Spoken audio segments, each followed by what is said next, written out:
Ka-Express, may tatlong napapanahon na balitang magpapabago sa laro ng gilas at sa katayuan ni Kai Sotto ngayon.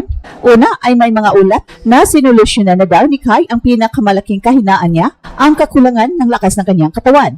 At baka mag-transform na siya sa isang halimaw sa ilalim ng basket. Pangalawa, nagkakaroon ng pag-usbong na idea sa PBA Season 50, magkaroon ng in-season meet sa pagitan ng local na liga at mga foreign teams. Kabilang na rin ang Gilas bilang guest squad. Isang paraan ito para mapaigting ang competition bago ang FIBA qualifiers at Asian Games. At pangatlo, President Marcos Jr. ay gumapang at ginulat ang mga manonood nang siya ay gumawa ng ceremonial first serve sa pagbubukas ng FIVB Volleyball Men's World Championship sa MOA Arena, isang makasaysayang sandali para sa Pilipinas bilang host. At sa video na ito, silipin natin ang malalim na breakdown. Ano talaga ang bagong katawan ni Kai? Paano makakaapekto ang idea ng international competition sa PBA at bakit mahalaga ang pagkilos ni President Marcos para sa sports diplomacy? Alam nating matagal nang pinag-uusapan na ang pinakamalaking weakness ni Kai ay hindi ang skill niya, hindi rin ang kanyang taas, kundi ang lakas ng kanyang katawan. Sa pick and rolls, post moves at laban sa ilalim kung saan high intensity ang contact, madalas siyang maipit, mawala sa posisyon o maitulak palabas sa painted area. At dahil dito, hindi pa niya naipapakita ng lubusan ang kanyang potential bilang big center na dominante sa interior, pero mukhang may malaking pagbabago na raw. Ayon sa mga unconfirmed reports mula sa mga ensayo, si Kai ay mas komportable na ngayon sa matitirik na laban sa ilalim. Hindi na lang daw siya nag-react sa mga contact. Ngayon ay ginagamit niya ang advantage, ang kanyang 7'3" na taas, kasabay ang mas malakas na core at lower body strength para makapagsimula ng attack mula sa low post. Well, sa madaling salita, hindi na lang daw siya stretch big o mid-range shooter o passer, kundi posibleng maging isang interior force na magpapahirap sa mga defender. Well, hindi pa man opisyal ang lahat ng detalyeng ito, ang trend ay promising. Ang malakas na katawan ni Kai ay nagbibigay ng mga sumusunod na benepisyo. Una, better post positioning, hindi agad na itulak sa labas. Pangalawa, stronger finishing at the rim. Mas confident si Kai na mag-dunk o mag-power layup kahit may defender na nakaharang. Pangatlo, defensive impact. Mas makakatulong si Kai sa rebounding, shot blocking, at makakabawas ng mismatches sa ilalim. At pang-apat, psychological effect. Nakikita ito ng mga kalaban at defensive scheme na hindi basta-basta maibabagsak si Kai sa ilalim. Kaya pwedeng mapilitan silang i-adjust ang kanilang game plan. Pero may mga hamon pa rin. Sa ensayo, may control, may recovery, may rest. Iba ito sa opisyal na laro na may fatigue, pressure at depensa na hindi nagpapahinga. Kailangan niyang patunayan ito sa actual na competition, lalo na sa FIBA qualifiers at sa SEA Games o Asian Games, kung saan physicality at matitinding contact ay parte ng laro.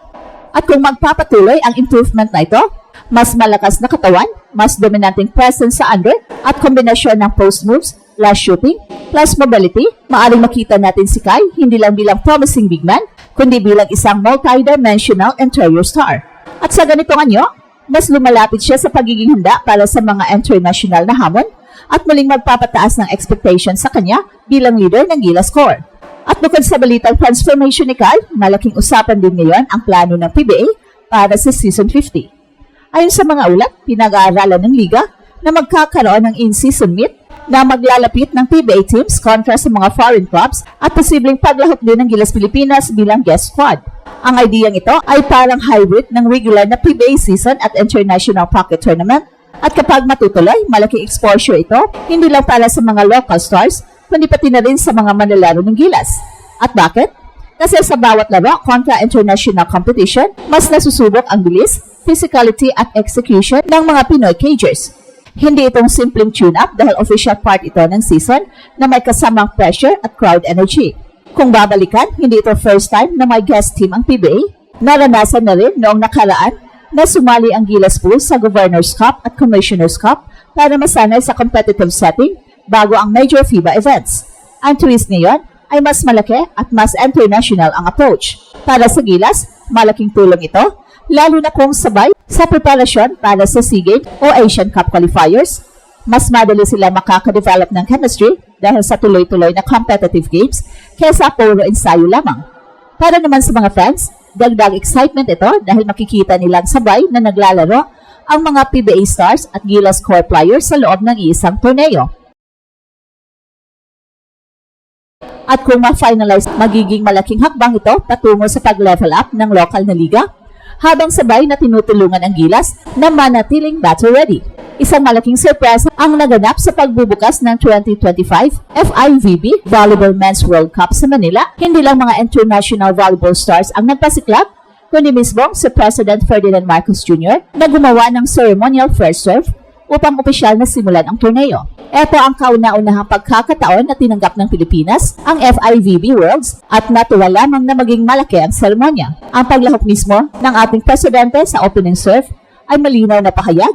Seryoso ang gobyerno sa pagsuporta at pag-promote ng sports bilang bahagi ng pambansang identity at international presence. Sa harap ng libu-libong fans at live global broadcast, ipinakita ng bansa na kaya nitong mag-host ng world-class events.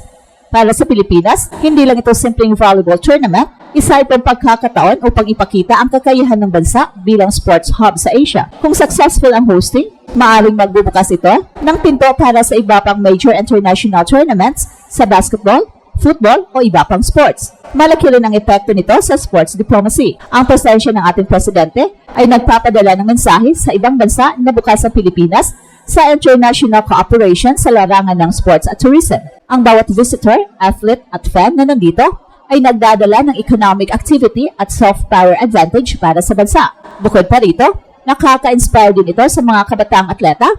Kapag nakikita nila ang suporta mula sa pinakamataas na opisina sa bansa, mas tumitindi ang pangarap nila maging parte ng world stage. Well, sa kabuuan, ang gesture ni President Marcos ay hindi lang ceremonial. Isa itong simbolo ng pangako na gawing mas makulay at mas aktibo ang Philippine sports scene sa harap ng buong mundo. At sa lahat ng balita ngayong linggo, malinaw na iisa ang tema, umaangat ang antas ng Philippine sports. Una, si Kai Sotto na matagal nang inaabangan, mukhang natugunan na ang pinakamalaking butas sa kanyang laro, ang lakas ng kanyang katawan. At kung totoo ang mga ulat, magiging mas dominante siya sa ilalim at mas handa para sa mas mataas na liga gaya ng NBA. At pangalawa, ang PBA in-season meet na posibleng salihan ng Gilas Pilipinas ay hindi lang dagdag saya para sa mga fans, kundi malaking opportunity din ito para sa ating national team. Ang exposure sa international squads sa mismong loob ng season ay magiging advantage para sa development at chemistry ng kupunan. At pangatlo, ang seremonya ni President Marcos sa FIVB World Cup opening ay nagmarka ng bagong yugto sa sports diplomacy ng bansa. Pinapakita nito na seryoso ang Pilipinas sa pagiging host at player sa international sports scene. At eto ang Express Info kung saan bawat kwento, ginulat ang mundo. Don't forget to like and subscribe.